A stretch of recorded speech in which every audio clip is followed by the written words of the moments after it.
तो आज उसका थर्ड पार्ट पढ़ाने जा रहे हैं आपको फेडलिंग चैप्टर का। कहाँ तक आपका एक्सप्लेन हुआ था? Coming together and holding together, ये टू टाइप की फेडलिंग। और in our country holding together, USA, Switzerland, America में कमिंग टूगेदर, वहां पे इंडिपेंडेंट स्टेट एक साथ आ करके फेडलिंग बनाए हैं। और हमारे यहाँ क्या है कि जो स्टेट्स हैं इनको जोड़ा गया है, होल्ड किया गया है, समझे ना, एक संघ, एक यूनियन बनाया गया है। भाई जब इंडिया इंडिपेंडेंट हुआ, पार्टीशन हो गया, उसके बाद क्या थी इंडिया? क्या था? अलग अलग रियासतों में बटा हुआ था। प्रिंसली स्टेट अलग थे, इंडिपेंडेंट स्टेट अलग थे, टेरिटरी। तो उनको एक साथ करने की चुनौती थी, जो कि सरदार वल्लभ भाई पटेल, जो कि हमारे होम मिनिस्टर थे उस समय, उनके एफर्ट से इंडिया जो है इंटीग्रेशन, एकीकरण हुआ। क्या हुआ? एकीकरण हुआ। उन्होंने 562 रियासतें जो थी उनको जोड़ा। 3 रियासतें आपने पढ़ा, जूनागढ़ था, निजाम हैदराबाद और कश्मीर हरि सिंह, ये तीनों नहीं तैयार हो रहे थे, समझ आ रहा ना? जिसमें जूनागढ़ का नवाब वो चाहता था तो कि हम पाकिस्तान के साथ रहें या स्वतंत्र रहें। इधर नवाब भी नहीं मान रहे थे, तो हुआ ठीक है जूनागढ़ पे तो जनमत करा लीजिए, और उसके बाद वहाँ जनमत हुआ, पब्लिक जो है इंडिया की तरफ हुई तो वहाँ मिला लिया गया। नवाब भी नहीं मान रहे थे, उनको हुआ ठीक है मिलिट्री के साथ वहाँ पे हुआ, और उनको भागना पड़ा पाकिस्तान। हरि सिंह बोले हम इंडिपेंडेंट रहेंगे, ठीक है रहिए।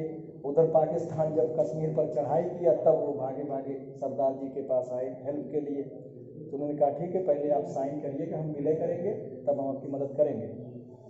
तो ये था, साइन हो गया, लेकिन मामला फिर भी लटक गया प्रधानमंत्री की वजह से। हमारे पंडित जवाहरलाल नेहरू, आज वही था वही 370, ये सब खत्म हुआ, अब जाकर के मामला कश्मीर का शांत हुआ। तो ये था इंटीग्रेशन। तो इस वजह से जो कॉन्स्टिट्यूशन हमारा बना, मैंने आपको बताया क्या है, इंडिपेंडेंट है, स्वतंत्र है, एक दूसरे पर कोई सबॉर्डिनेट नहीं है, किसी पर कोई निर्भर नहीं है निर्णय लेने में या और किसी चीज में। तो आगे हमको पढ़ना है, होल्डिंग कल हो गया था। What make India a federal country, यही आपका हेडिंग था, यहीं से हमको स्टार्ट करना है। बाकी जो चीज छूट गए जिनका, उनका वीडियो में अच्छे से उसको पढ़ लीजिएगा, वो सब बातें समझ में आ जाएंगी आपको, लेकिन उसको पढ़िए, वॉच करिए अच्छे से। देखिए, वी हैव अर्लियर सीन, ध्यान दीजिएगा, बातें अब नहीं, how small countries like Belgium and Sri Lanka, bar bar example आते रहेंगे उसके। और इसी के साथ साथ देखिए एक चैप्टर अपने आप रिवीजन होता चला जाएगा, पावर शेयरिंग पहला। ऐसे जब हम थर्ड पढ़ते तो सेकंड वाला उसमें मिल, एक दूसरे से पूरा रिलेटेड है, सिविक एकदम। ऐसे 9th में भी था और 10th में भी है, हर चैप्टर में पिछले चैप्टर का जिक्र है। Listen, face so many problem of managing diversity, what about a vast country like India. जैसे श्रीलंका और बेल्जियम तो छोटे छोटे, हमारे हरियाणा के आधे और हरियाणा के बराबर देश थे, है ना? तो वहां जो डाइवर्सिटी थी उसको फेस करने में कितना प्रॉब्लम हुआ। बेल्जियम ने तो किसी तरह से अपना संभाल लिया स्थिति, लेकिन श्रीलंका में नहीं हो पाया। तो इंडिया जैसे विशाल देश में कैसे स्थिति? तो वही हो रहा है कि विद सो मेनी लैंग्वेजेस, जहां पे कितनी बड़ी डाइवर्सिटी है India.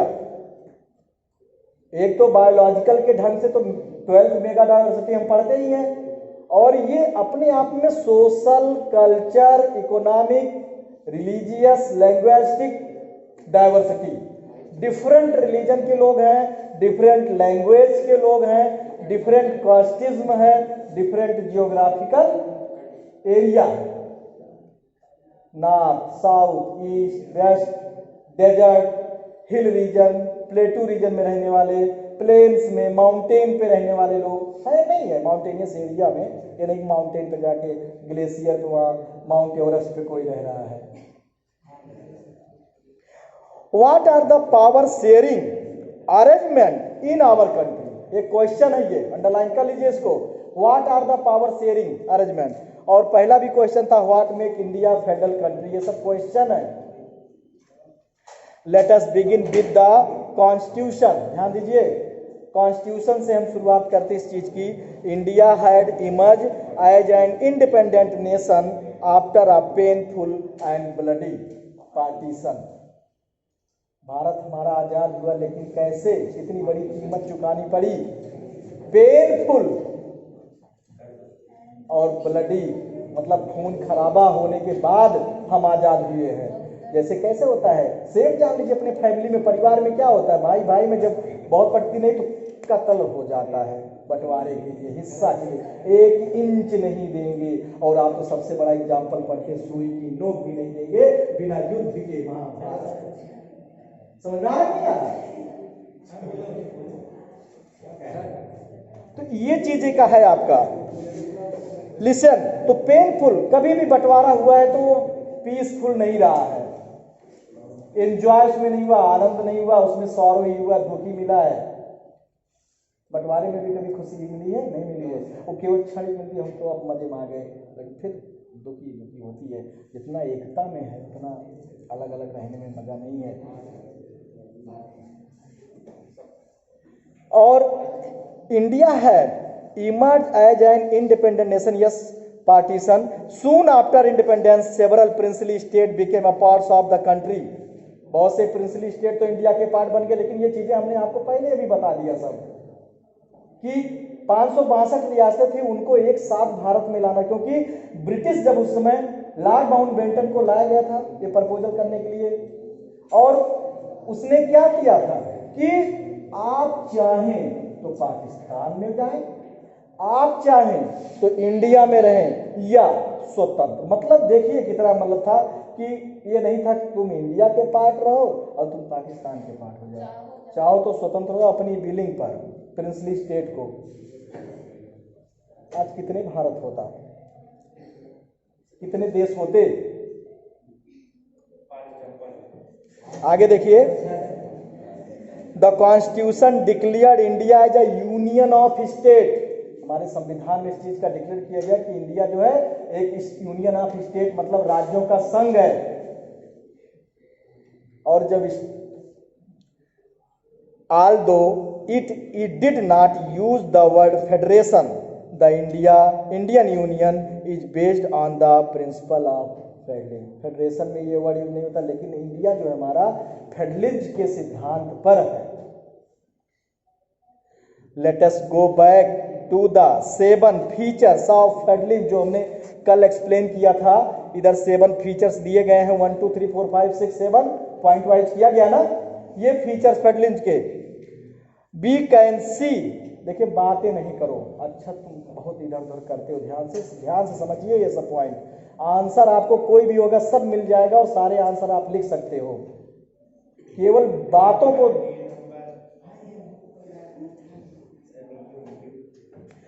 That all these features apply to the provision of the Indian Constitution। और ये जो फीचर्स हम पढ़ते हैं ये सारे फीचर्स हमारे कॉन्स्टिट्यूशन में दिखते हैं, होते इसीलिए फेडरलिज्म है, क्योंकि लक्षण शो हो रहा है तो इसका मतलब कि हम उस चीज को फॉलो कर रहे हैं। For a 2 tier system, tyre जो भी बोलते हैं, tier system of government, 2 level, सीधा सीधा टायर का गन्ना निकले तो लेवल अच्छा है, सही है, टीयर है। हाँ, द यूनियन गवर्नमेंट और what we call the central government, इसको दोनों को यूनियन या सेंट्रल दोनों कहते हैं। और अगला है representing the union of India and state government, later the 3rd year of government in federalism, local government. समझ में आया? अंडरलाइन कर लीजिए, करते रहिए, केवल सुनिए मत ऐसे देख करके, उस बुक के पॉइंट को भी आप देखें।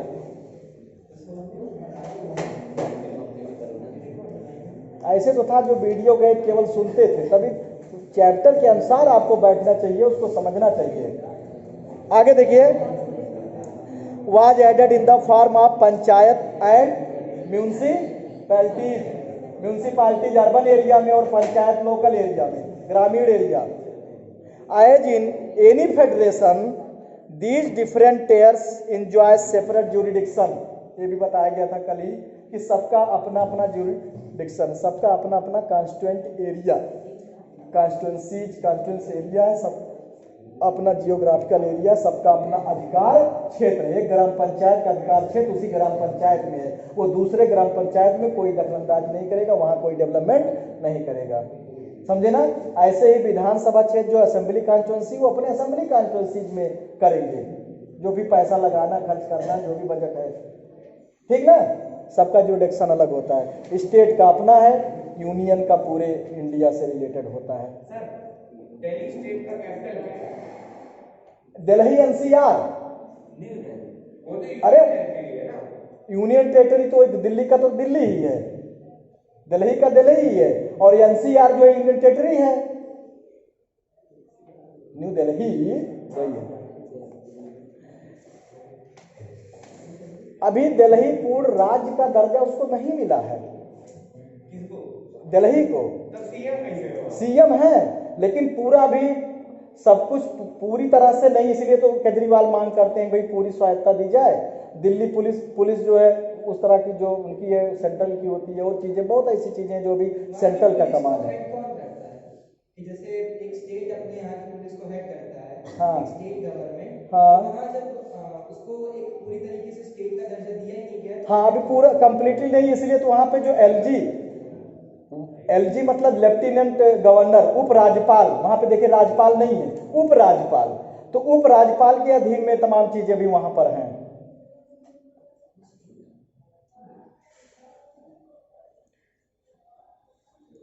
आगे देखिए, the constitution clearly provided a three-fold distribution, वही जो डिपार्टमेंट मतलब कौन कौन से सेंट्रल गवर्नमेंट के अंतर्गत आती है, कौन स्टेट और कौन दोनों में, list provide a three-fold distribution of legislative power between the union government and state government, thus it is the union list. अब ये लिखना चाहिए था उस फेडरलिज वाले में जो 3 नंबर का था। अरे कुछ लोगों ने, बाकी मोस्टली लोगों ने बस इसको लिखा ही नहीं था। आगे देखिए, union list included subject of national important, किसके, जो नेशनल इंपॉर्टेंट का होता, राष्ट्र के महत्व का, राष्ट्र लेवल पर, इसीलिए उसमें यूनियन, सच एज डिफेंस रक्षा, फॉरेन अफेयर्स विदेश मंत्रालय, एक देश से दूसरे देश का ऐसा संबंध क्या करना है, ये यूनियन है। बैंकिंग, कम्युनिकेशन एंड करेंसी, मुद्रा, करेंसी मुद्रा है, कम्युनिकेशन संचार व्यवस्था।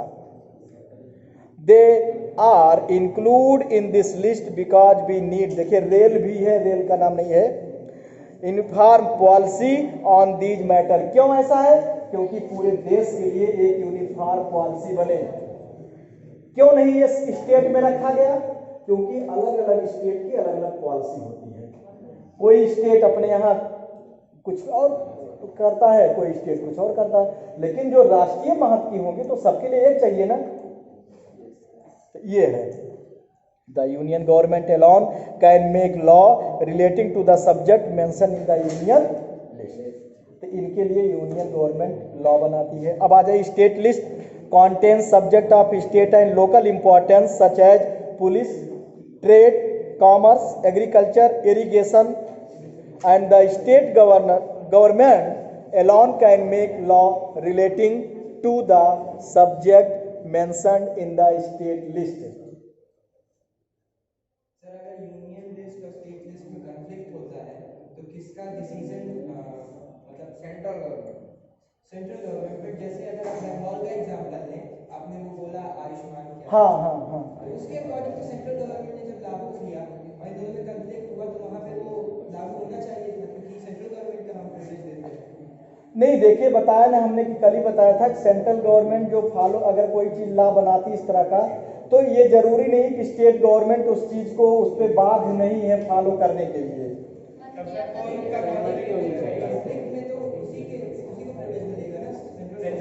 हाँ बिल्कुल, वो चीज तो चूंकि पूरे देश के लिए है और अगर वो योजना अच्छी है तो लागू चल, लेकिन यहाँ क्या मैंने बोला, पॉलिटिकल जेलसी, पॉलिटिकल विद्वेष भावना कि नहीं हम उनका नहीं करेंगे, ये तो मतलब क्या होता है कि अगर वो करेंगे तो ये फायदा उस पार्टी को मिलेगा, ये सोच होती है। जबकि इसमें तो पब्लिक का नुकसान हो रहा वहाँ के। भाई कोई ऐसा, ये तो ऐसा कोई चीज था नहीं कि इससे वहाँ की जनता या और कोई चीज को मोबिलाइज किया जा रहा हो, तो ऐसी चीजें हैं। तो कॉन्स्टिट्यूशन को यहाँ पे वायलेट किया गया है। हाँ, तो कॉन्स्टिट्यूशन को वायलेंट उस तरह की नहीं, तो वहाँ सरकार गिरा देनी चाहिए। लेकिन सरकार, देखिए सरकार गिराने, मैंने क्या बोला कि इन अ डेमोक्रेसी सरकार ना मतलब फॉल ऐसे नहीं किया जा सकता, मेजॉरिटी होती है क्योंकि पब्लिक चुन के तो आ रहे हैं वो, वहाँ सेंट्रल गवर्नमेंट ने चुन के नहीं भेजा है, पब्लिक मेजॉरिटी है उनकी। हाँ, मेजॉरिटी जब मेजॉरिटी हो जाएगी, मतलब मेजॉरिटी में अल्पमत में आ जाएंगे, तब वो सरकार गिराए। लेकिन कभी कभी क्या मैंने बोला था उस दिन कि प्रेसिडेंशियल रूल, जब अपोजिशन पूरी तरह से उसके खिलाफ है और कर रही है, और गवर्नर जो एक तरह से प्रतिनिधि होता है स्टेट में प्रेसिडेंट का, और गवर्नर उस चीज को लेटर मतलब राष्ट्रपति को भेजता है कि यहाँ की कानून व्यवस्था से लेकर के हर चीज हो गई है, यहाँ पे ऐसा होना चाहिए, तब जाके बड़े क्रिटिकल सिचुएशन में राष्ट्रपति शासन उस पोजीशन में लगता है। नहीं ऐसे नहीं जब चाहो किसी को, तो हर किसी को। केस में क्या होना चाहिए? बंगाल केस में क्या, वहाँ इलेक्शन होगा अभी जल्दी में, होने वाला है 1 साल के अंदर में, उसी की तैयारी चल रही है, इसीलिए तो और तोड़ ये सब चीजें चल रही हैं, ये सब और जानबूझ के बारे में सोच रहे हैं ना, क्या कॉन्फ्लिक्ट जो हुआ दोनों लॉ के बीच में। नहीं, कन्फ्लिक्ट तो हुआ है, अब कन्फ्लिक्ट अभी तो नहीं मान रही है वो फिलहाल, जबकि वो होना चाहिए। अगर कोई लेकर के सुप्रीम कोर्ट जाए, जनहित याचिका जो होती है, समझे ना, पब्लिक पिटीशन, उसको लेकर के कोई रीट करे, तो उसमें कोर्ट फिर क्या बोला गया, स्टेट और सेंट्रल के बीच अगर कोई फर्क होता तो कौन उसमें होता है, सुप्रीम कोर्ट। लेकिन इसमें यह भी तो सेंट्रल गवर्नमेंट का इंटरवेंशन होता है। अब प्रिविलेज तो बना, लेकिन उस पर दबाव उस तरह का क्षेत्र नहीं है उसका,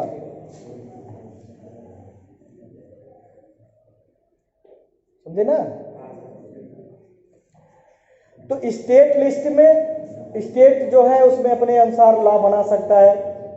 और अगला है कॉन्करेंट लिस्ट में included subject of common interest, जो कॉमन इंटरेस्ट की होती है दोनों के लिए होती है, और इसमें दोनों का होता है, यूनियन और स्टेट दोनों। जैसे एग्रीकल्चर है, एग्रीकल्चर सेंट्रल में भी है और स्टेट में भी होता है। स्टेट लिस्ट है लेकिन कॉन्करेंट लिस्ट में भी है। अरे भैया, नरेंद्र सिंह तोमर क्या है, cabinet minister, central cabinet minister कृषि ना, एग्रीकल्चर, और स्टेट में भी होता है कृषि मंत्री। तो ये चीजें हैं, both the union government as well as the state government, तो ये कॉन्करेंट लिस्ट में आएंगे। ट्रेड यूनियन, मैरिज, एडॉप्शन, तो यहाँ मतलब बहुत कम दिया गया है ना। अरे बहुत डिपार्टमेंट्स हैं, बहुत से, कितने मिनिस्टर होते हैं, देखते हो ना, 40-40, 50-50 मिनिस्टर एक बार बने हैं। जब गठबंधन लेकर के बना तो एक बार 60 मंत्री बने थे मुलायम सिंह के समय में, तो कम हो गया। और 3 तरह बताया था हमने ना, कि एक कैबिनेट, एक स्टेट और एक independent. Adoption and succession, both the union as well as state government can make law on the subject mentioned in this list. For their laws conflict with each other, the law made by the union government will prevail. यहाँ पर देखिए क्या कह रहा है कि if their laws conflict, state government और union government के अगर यहाँ कानून आपस में कन्फ्लिक्ट करते हैं, तो law made by the union government will prevail. वहां पर जो है यूनियन गवर्नमेंट के द्वारा बनाया कानून जो है प्रिवेल करेगा, मतलब प्रभावी होगा एक तरह से। यही तो तुम तो आयुष्मान के लेके बात कर रहे हो ना, आयुष्मान एग्जाम्पल लेके पूछ रहे हैं। तो अभी मैंने क्या बताया कि ये चीज जो है यहाँ पे जब कॉन्करेंट लिस्ट जो जहां पे दोनों की बात है, और सुनिए हेल्थ भी हमारा कॉन्करेंट लिस्ट में भी आएगा, हेल्थ मिनिस्टर हमारे स्टेट में भी होते हैं, उसमें भी होते हैं, तो वहां पर होगा। लेकिन बताए ना वहां विद्वेष, मतलब हर लोगों ने, और स्टेट ने तो लगभग जो पहले नहीं किए थे धीरे धीरे सब लोगों ने फॉलो कर दिया, अभी ये नहीं कर रही है। इससे तो वहां जनता को नुकसान हो रहा है, उनको सोचना चाहिए उसका फायदा नुकसान उनको इलेक्शन में अगर मिलेगा। और इसीलिए भी बीजेपी भी जानबूझकर बहुत उतना नहीं कर रही, क्योंकि उसको चुनाव जीतना, अगेंस्ट जितना आग पैदा कर दो।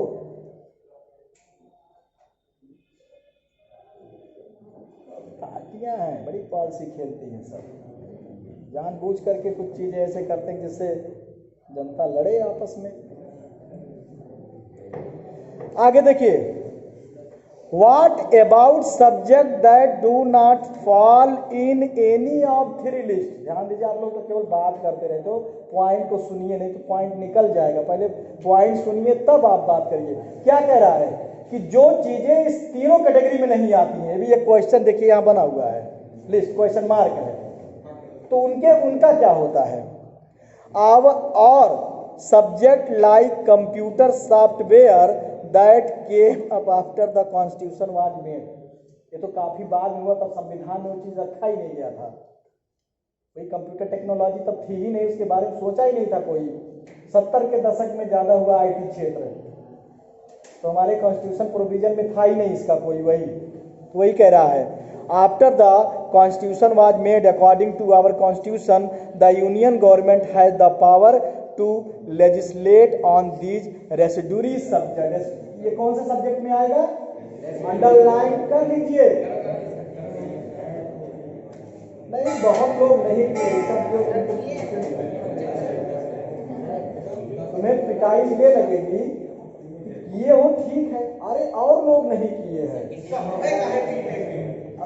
वो कर रहा है, कैसे कर किए तो है।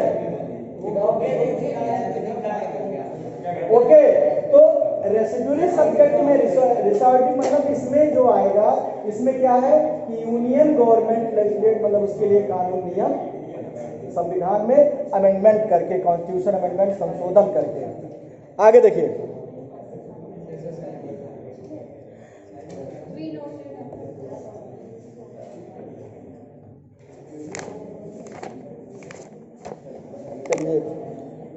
बी नोटेड एबव, एक पैराग्राफ और, be noted above that most federation that are formed by holding together, जैसे हमारे यहाँ है, do not give equal power to its constituent unit. क्या कह रहा है कि अपनी कॉन्स्टिट्यूएंट इकाइयाँ जैसे यूनियन, स्टेट और लोकल, इसमें बताया गया था होल्डिंग टुगेदर सबसे ज्यादा पावर किसके पास होती है? यूनियन के पास है, और कमिंग टुगेदर में सबको बराबर पावर होता है। तो इसमें वही कह रहा है, डू नॉट गिव से पूरा सबको समान पावर नहीं देता है। Thus all state in the Indian Union do not have identical power, मतलब सेम पावर नहीं है।